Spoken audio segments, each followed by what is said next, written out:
We've heard so much information about this terrible tragedy that happened on the night of April 14, 1912. What really caused the disaster? Could the Titanic passengers have been saved? Was the ship cursed? All these questions still remain unanswered, so this time let's not focus on the tragic side of the event but on the fantastic stories of people who miraculously managed to survive that day, and what happened to them in the future.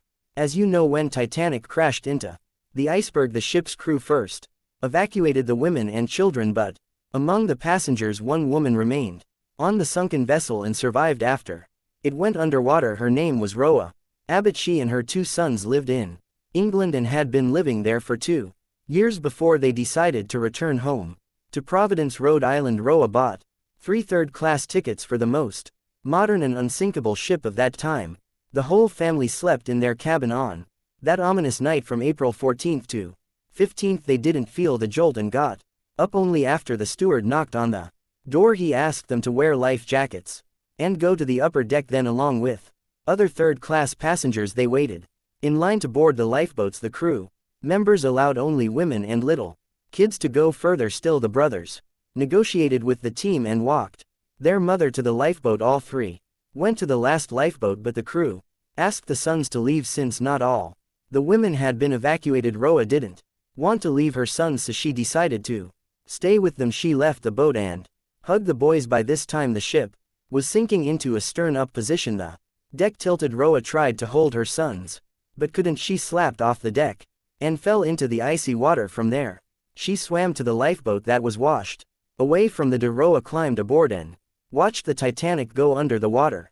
Unfortunately, she was unable to save her 2 sons. Besides her, there were 13 people in the boat, but in the end no one except Roa survived. A few hours later, the ship Carpathia arrived and found a nearly frozen Rhoda in the boat. The vessel arrived almost 3 days later in New York, where Roa was hospitalized, and she laid there for about 2 weeks.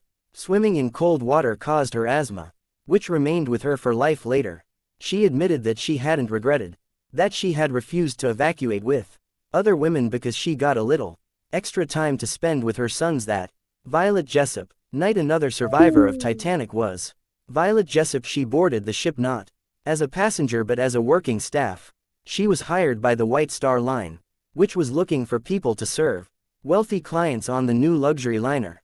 And on April 10th, after an interview, Violet boarded the Titanic. The first days of work went as usual, but then the ship crashed into an iceberg. In the beginning no one panicked and didn't even want to believe that the unsinkable boat could go down, but while the people on the upper deck were having these conversations, water flooded the ship's hold. Violet, along with other stewards, helped people evacuate. One of the ship's commanders ordered Violet to get into the boat first to show everyone else it was safe. She obeyed and spent several hours there until rescuers came for the survivors. But the most exciting thing in this story was that before the Titanic, Violet had already been in another shipwreck. The ship where she worked as a steward collided with another vessel at sea. All the people were saved and Violet got a job on the Titanic a few years later. But even after the famous shipwreck, she didn't change her profession and went to the Britannic floating hospital. And you know what, it also sank. Violet managed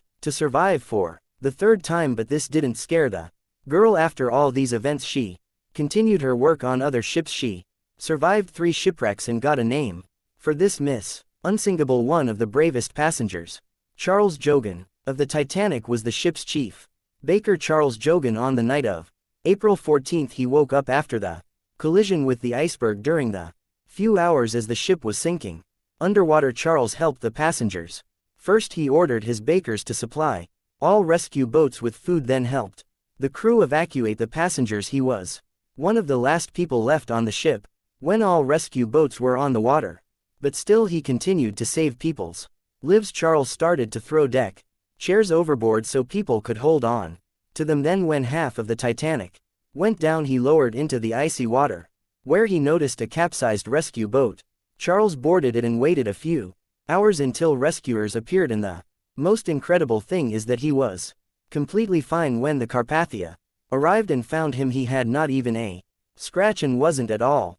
Margaret Brown, hypothermic. Among the Titanic surviving passengers was Margaret Brown, known as The unsinkable Molly Brown. She was visiting a friend in England with her daughter, but when Margaret found out her grandson was ill, she immediately bought a ticket to New York on board the Titanic. After colliding with the iceberg, Margaret bravely helped people evacuate until the stewards forced her to get into a boat. She continued to help other passengers until they were rescued by the Carpathia. Margaret created a survivors committee and raised about $10,000 at that time. It was quite a lot of money. For many years she protected and supported the Titanic's passengers who were in poor financial condition.